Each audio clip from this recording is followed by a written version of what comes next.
কয়েকটা জিনিস, একটা হচ্ছে সোশ্যাল মিডিয়ায় অপতথ্য, সেটাকে কাউন্টার করা, অপতথ্যের যে ব্যাপারে ফ্যাক্ট চেকিং এর ব্যাপারে প্রথম বক্তা চমৎকার বলেছেন। কারণ একটা অপতথ্যের ভিত্তিতে বাংলাদেশে একটা মোটামুটি ক্রুসেড লেগে গিয়েছে, আল্লাহর রহমতে থেমে গেছে। ভবিষ্যতে যে আবার এরকম ক্রুসেড লেগে যাবে না তার কোনো গ্যারান্টি নেই।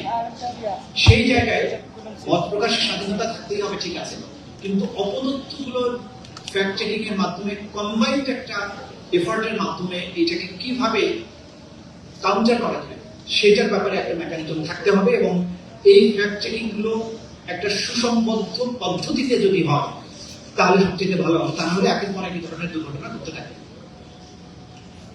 এখন মানবাধিকারের যে প্রশ্নগুলো আসছে, অপতথ্যের ব্যাপারে এগুলোর ভিত্তিম আমি নিজেও, আমাদের এখানে যারা আছেন অনেকেই রয়েছেন, অনেকে এখন ভবিষ্যতেও আবার হবেন বলে আমার আশঙ্কা আছে। তো সেটা নিয়ে আমরা ডিফারেন্ট ওয়েতে আলোচনা করতে পারি, কিন্তু মানবাধিকারের ব্যাপারে আমার কয়েকটি মৌলিক কথা আছে। সেটা হচ্ছে মানবাধিকার লঙ্ঘনের যে সমস্ত কয়েকটা worst form of human rights violation বাংলাদেশে হয়েছে বা আশঙ্কা আছে, সেই বিষয়গুলোর দিকে মোটা কাজে দৃষ্টি দেওয়া। অতীত থেকে যদি আমরা শিক্ষা না নিই, বাংলাদেশে অতীতে যে ধরনের হিউম্যান রাইটস ভায়োলেশন গুলো হয়েছে, একটা তো বাক স্বাধীনতা রোধ করার ব্যাপারে, অতীতের সরকার ডিজিটাল আইনগুলোকে যেভাবে ব্যবহার করেছে সেই আইনগুলো বাতিল হয়েছে।